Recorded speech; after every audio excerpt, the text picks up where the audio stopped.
Hey guys, Shockist here. Welcome back to a new video. So with the official end to the official servers, new information was released regarding ASA, and it's quite important information that you need to know if you plan on playing ASA on release.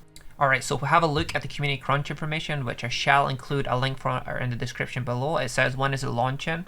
The game is set to go live at the end of October, so there's no set date yet. They're kind of dodging specific dates. I have heard someone say it was the 24th. I have heard people say it's the 31st, so we just need to stay tuned. We don't know yet. So for me, this is the biggest thing so far about ASA that I'm not too happy about, and it's the fact that you cannot level movement speed on players and creatures. So what does that mean? Well, it basically means that it's going to be super hard to rocket run caves. It's going to be hard to run away from PvE. Running turrets is going to be hard because of movement speed. I mean, I don't know if you guys ever do fresh starts and you spawn in on the beach, you're doing your note run and you're getting chased by a raptor. You kind of need to level movement speed to get away from things. I mean, it's just going to be kind of different. I still don't know how I feel about it. I'm not super over the moon with that change. I would prefer if they just left it as normal. I don't know why they would disable it, but I'm not too happy about that. What do you guys think about it? You guys can, write in the comments how you feel about the movement speed change. I would love to know and hear some feedback from you guys. But me personally, not a big fan of it. It's going to make PvE really annoying. It's going to make running turrets and caves hard. I know they are looking to balance the caves, so I don't know how they're going to be, but yeah.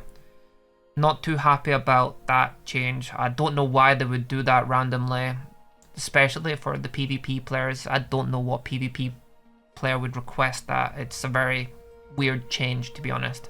So if you guys didn't hear already, and if you guys are wondering what I'll be doing on ASA, where I'll be playing, if I'll be playing on 1x or 6-man, they did actually announce 6-man servers. I mean, they never announced it like, in a community crunch or properly, but devs did talk about it in the Salt Discord, and it was the official devs that talked about it, so I do believe it's going to be a thing. So I'm planning on playing 6-man on ASA on release, and just so you guys know, 6-man should be available from the get-go. Alright, so moving on to our third point here.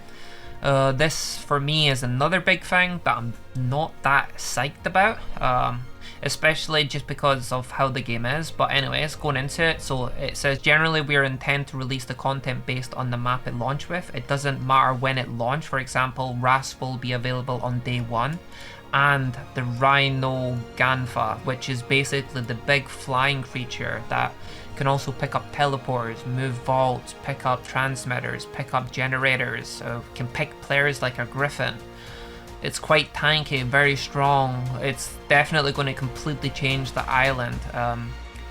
The pillars that you could build on that you thought were going to be strong isn't going to be strong because this dino can just pick up a tanking dino and tank with it. It's going to be...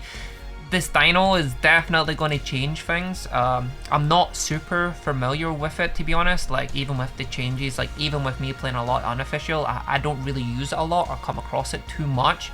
Like, it's not that great specifically for anything, but if you're not going to have access to a lot of flyers and dinos, this is definitely going to be rampant.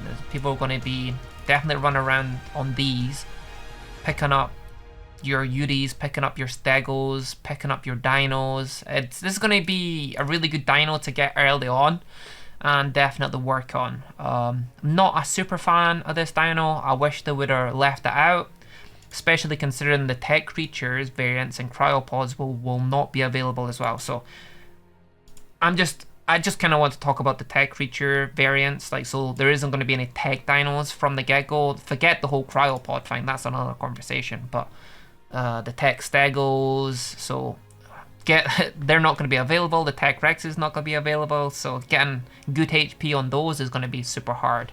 But they are going to be leaving in the flying weird bug that picks like a griffin. So yeah. Alright, so Cryopods.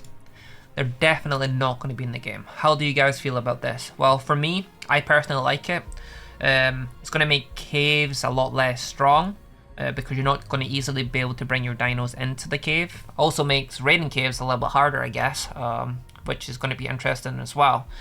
But I reckon with there being no cryopods from the get-go, people will have much bigger bases. The meat runs are going to be a lot more fun because it's hard.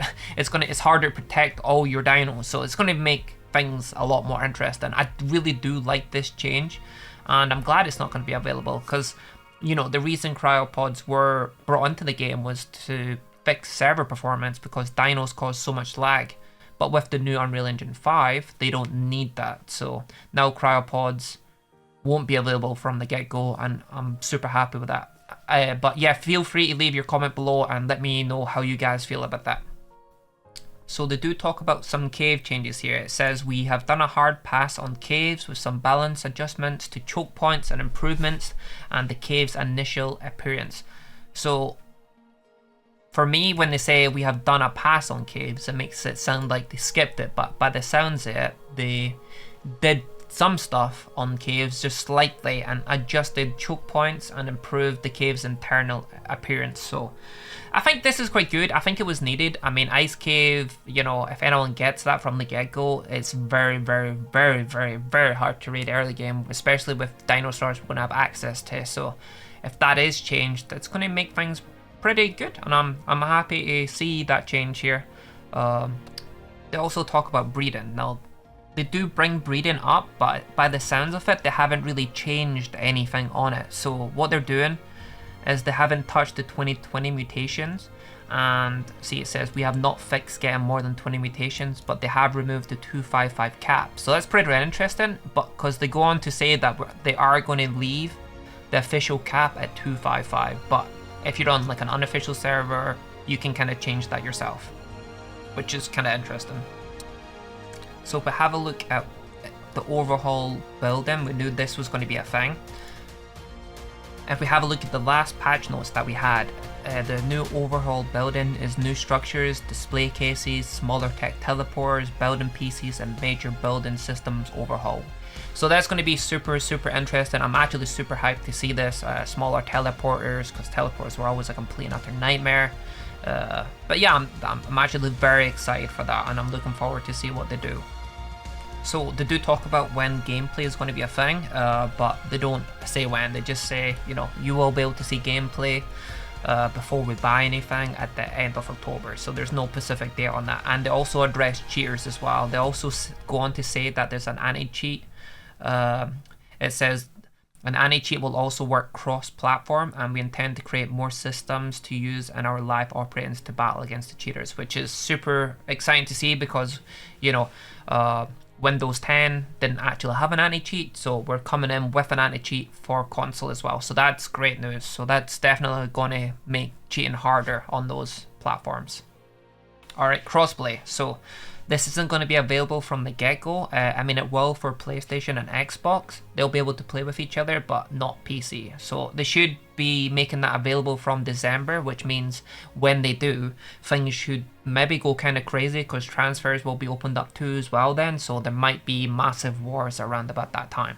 So I'll be super stoked to see what goes down then. Also guys, they did go on to say in this statement here that there will be servers only for console that PC players, you know, can't go to. So don't worry, console players, you will be safe on some servers.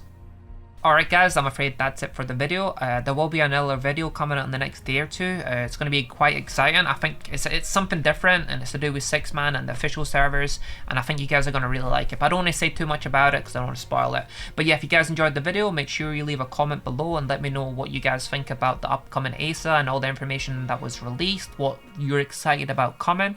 And yeah, thank you so much for watching. Peace out.